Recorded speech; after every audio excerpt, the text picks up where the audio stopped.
Thanks a lot for your time and for having me. I'm Charlie McGarraugh's. I run the markets, business line at blockchain. Very briefly, my background is, unfortunately for me, I'm not a crypto OG, which is too bad, but better late than never, and imitation is the most sincere form of flattery. So I was a trader at Goldman Sachs for almost 2 decades. Most recently, I was the partner who ran the global metals business in the commodity department. Before that, I ran the mortgage books, mortgage trading, and so forth in Europe, and had a lot of fun, kind of doing distressed trading post-crisis. And like Paul, I have a derivatives background. I was one of the first default swap traders at Goldman Sachs a long time ago. Since then, fun journey in the markets, basically worked at a machine learning company that blockchain acquired. So that's been super fun. And then we've been at blockchain for about a year now, a little less than a year. If we could get the slides up, which would be pretty cool, I wanted to just kind of walk through kind of a quick overview of the markets as we see them right now, kind of what we're seeing kind of in terms of price action. I was going to do just a very quick overview of who blockchain is, but it kind of doesn't matter that much. It does matter to us, but you probably know we're the world's largest provider of wallets. This company has successfully scaled self-custody and private key management, which is super, super cool. And in my opinion, the core primitive for building, a better financial system for the internet that will ultimately take over the entire financial system. That's my strong view, and I'm sticking with it. In the markets now, obviously we've seen a big run up in the price of Bitcoin. And there's a couple of narratives that pertain. So first it's the kind of, was 3,200 the right number, to work off the hangover for the epic party that was 2017 is kind of the first thing. And probably the last $2,000 of that sell-off, when it collapsed from 6 down to 32. Oh, that's promising. Yeah, sweet. Hold on. So, so you kind of do that. You do you for a second there. That'll be sweet.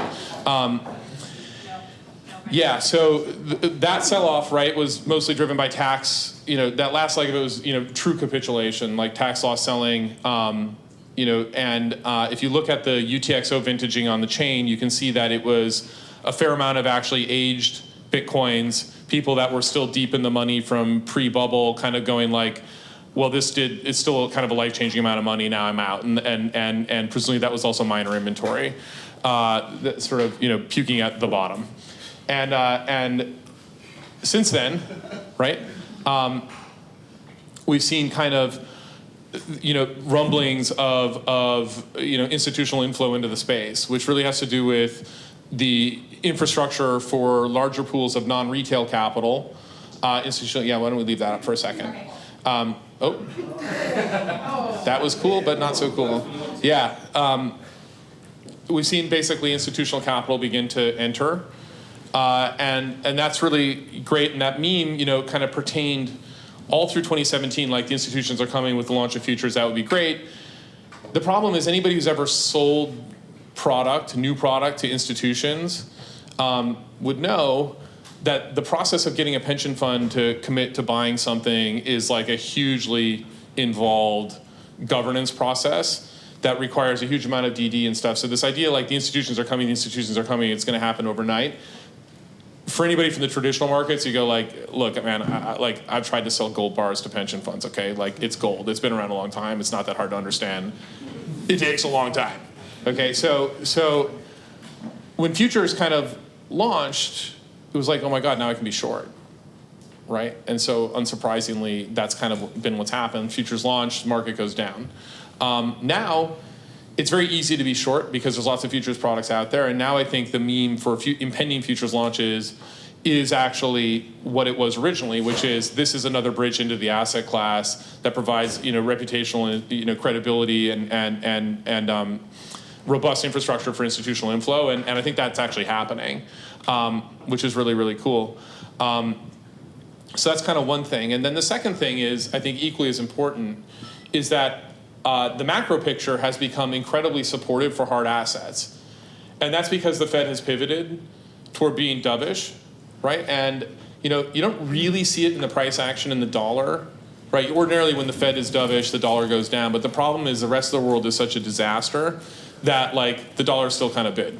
So, but you do see it in the price action in gold. You see it in the market basically pricing a lower forward growth curve. If you look at the ratio between gold and copper, I'd encourage some of you who are into charts, look at the long dated chart of the Chinese yuan against the gold copper ratio, and what you'll see is gold probably has to go up a lot more, and copper probably needs to go down more, and Bitcoin, right, is sort of like, from a macro perspective, it's sort of like a incredibly geared version of the hard money trade that's sort of driving gold. At least it is right now. Now, digital assets and Bitcoin in particular, and digital assets more generally, represent lots more than just being sort of digital gold. But right now, I think what's happening in the market, the general dynamic is Bitcoin is sort of like coming into its own, where it's sort of proving out the use case, like the simplest use case, which is this is digital gold.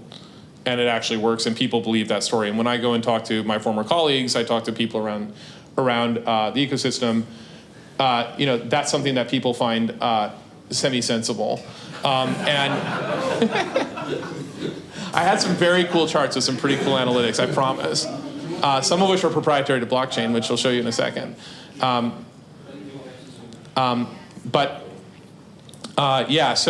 in any case, that's the story. And then with the heightening trade war, right, you're seeing basically Chinese demand and onshore demand, how it gets into the Bitcoin ecosystem. Well, it trades OTC in China, that's one thing. And then it finds its way, into other parts of the system. But basically, there's capital controls in China. The system is over-levered. The trade war is not a positive development in terms of domestic growth in China or the risk of potential future devaluation. And, that is a strong case for buying hard assets onshore, and that's been a big piece of the leg up. Certainly the leg from kind of 9,000 to 12,000, or the initial leg, which again, we can show you in charts if we ever get this thing working. Just quickly, blockchain, 40 million wallets. We're the largest provider of non-custodial wallets. We've scaled self-custody, which is sweet. We're something like 25% of the traffic in Bitcoin from our app, which is also sweet. By ticket count, of all the transactions that happen, something like 25% of them come from a blockchain wallet. Next slide. We have an OTC trading desk. By all means, on board with us and trade with us. That's cool. Check out our research. Follow me on Twitter. We're good. We don't dox your information into the rest of the market. We've got good OTC access. Keep going. Okay. So where are we now in the market? Okay, here's my view. The TLDR is bullish, okay? So we like Bitcoin. Okay, Bitcoin is digital gold. Putting my macro argument on for a second, then we'll get into the chart. Okay, the macro argument is really simple, okay? QE is now common knowledge was a regressive tax on the middle class. Okay, they printed money to prop up the system. Maybe QE1 was justified. I probably would say so. QE2, QE3, Operation Twist, and all the rest, maybe not so much. You've created massive asset inflation without consumer inflation or wage inflation. It's now common knowledge, not just sort of an open secret, but common knowledge that that's the case. And there is a sort of populist war on inequality from a policy perspective that's brewing in the form of more progressive taxation, wealth redistribution, more aggressive fiscal policy, et cetera, et cetera, et cetera, all of which bodes well for fungible, bearer, inelastically supplied hard assets where your property rights are an operational fact of possessing your private key rather than a jurisdictional artifact of recourse to a legal system that may or may not protect you later on. So the world is fit for purpose for an asset allocation into Bitcoin. It's fit for purpose for an asset allocation into gold. And that's happening out, and gold taking out 1350, 1380, which is the super long-term resistance over the last decade, totally validates that. And you can think of like, if gold is like the main event from a macro traditional perspective, Bitcoin is like the levered version of like, are precious metals investable now? Bitcoin is way, way, way more than that, okay? But at the very least, it's just that, and the market's starting to validate that, and that's good for at least $10,000. That's kind of my view. Now, where are we in the market right now? You have the price here, okay? This is all kind of a chart of the last couple of years. We've normalized it in terms of standard deviations against the average, just so it's a little easier to see. Using on-chain analytics, looking at the blockchain, you know every time a UTXO has traded, therefore you know what the prevailing price was when it moved. Therefore, every UTXO that's moving now, you can guesstimate sort of what the average profit is of what somebody has sold, profit or losses, right, in standard deviation terms. So, on the way up, people who have made a lot of money are selling. Right now, people who've made less money, but still a fair amount, more than usual, are selling. So what that's saying, it's saying that the velocity of the supply in the market is picking up, and people are working for smaller gains, okay? So that's kind of interesting, because it's saying, what it's not saying is like, ancient Bitcoins that are 400% in the money are coming out. It's not saying that. It's saying, it's been a nice run, and like, people are locking in 20, 30% gains, okay? Right now. Okay, next slide, please. Okay, here, again, a chart of Bitcoin days destroyed. So how long has my UTXO been sitting at the address before it moved, right? The middle is kind of the average. This is one standard deviation below, this is one standard deviation above. The run up, everybody's long. Wow, I wonder how much this will do. Oh my God, it came off, next bounce. Ancient coins come out, right?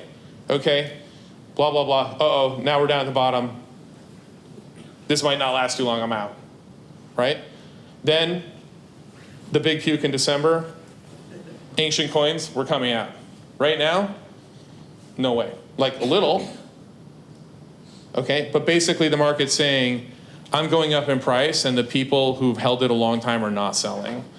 What does that mean? It means that my view is, and we're still doing a lot more work on these kinds of things. This is from our own ingestion of public data on the blockchain, okay? My view is that this sort of says like the tradable float of Bitcoins isn't changing that much. The supply curve is reasonably inelastic, and the price movement is driven by changes in demand.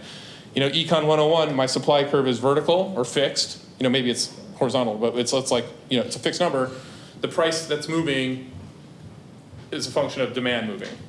Okay, what does this mean right now? It means that if you have continuously more inflows into the market, we're not at the point where the supply curve has gotten elastic in terms of taking out ancient vintage Bitcoin and creating more supply on the margin, okay? On the other hand, if like the inflows were like a passing phenomena, like, oh, the Chinese bought on a trade war fear and now that bit is over because it's all cool, because Donald Trump, had a nice trip to China or to Japan with Xi Jinping a couple of weeks ago, and now we think the inflows are over, then it's going to revert back out because, again, like even without more supply coming out, because it's demand-driven price movement, not supply-driven price movement is kind of the point. Next page. Okay, here's another thing that kind of shows the Chinese influence. This is a chart here in orange of the price of Bitcoin over the last 6 weeks. In blue, you have our estimated premium of onshore Bitcoin versus rest of system Bitcoin. So like if a Bitcoin trades at 80,000 RMB onshore, versus $12,000 here, taking the prevailing CNY, rate, you can back that out into dollars and compute the difference, right? And it's not that easy to move CNY across borders, so there is some bifurcation in those prices. You can see in this run up, the Chinese premium way up. Like it's basically saying, send me Bitcoin. Send me Bitcoin, right? Now the market's coming off, Chinese premium's coming down. Hey, I'm not buying anymore. Okay, the market's thinking about that. Now they're like, I'm still not buying. And the price is going back up. Like this divergence here, right? This divergence, this to this, and more recently this to this. This is just the last couple days. There's somebody else buying Bitcoin. It's not the Chinese, which is super cool. Here's a chart of the RMB versus Bitcoin. This one's been in the press a fair amount. Again, you can see the divergence. The RMB is, lower means a stronger RMB. This is post the trade, Trump headlines or whatever. Hey, what's going on here? That's pretty interesting. Somebody else is buying. Next page. Okay, this is the realized value of, this is the price of Bitcoin on a log scale here. This is the realized value in terms of relative, as a ratio relative to its cost basis. You know, we're kind of like 2x in the money. This is hard to see because on a log chart. At blow off tops, we really get more to 4, 5, 6x. So we're not at the blow off top yet, is kind of the main view. Like the market's only 100% in the money on average. So, you know, it can do way more. It's kind of my opinion. By the way, at the bottom, you can see, right, like the market was trading like 75% of its average realized cost, right? So it's like, wow, if we stop selling off when the market is on average 25 points underwater, probably everybody who needed to sell is sold, basically. Now it's like, historically, these trends kind of go. Now we've done a lot really fast, which is kind of the one thing that gives pause, because the pace of this looks a bit like the pace over here in these other previous tops. But at an absolute level, it can do a lot more.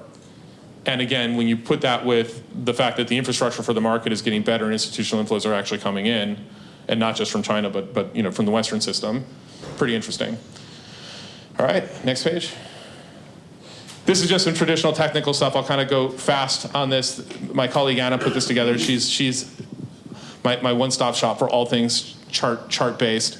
But basically, the view is that 1175 is sort of like the fib retrace, you know, that kind of still would, you know, hold and validate the recent bull move with an ultimate Fibonacci target in the mid-16s. I don't know if Anna's still here. Did I get that right, Anna? Yeah, so, you know, it's going to take a bit more sell-off to kind of invalidate it, but we know this thing is volatile. If we do crack 1175, I guess just locally, we wouldn't be surprised with a pullback to 9K in the context of a broader uptrend. Next page.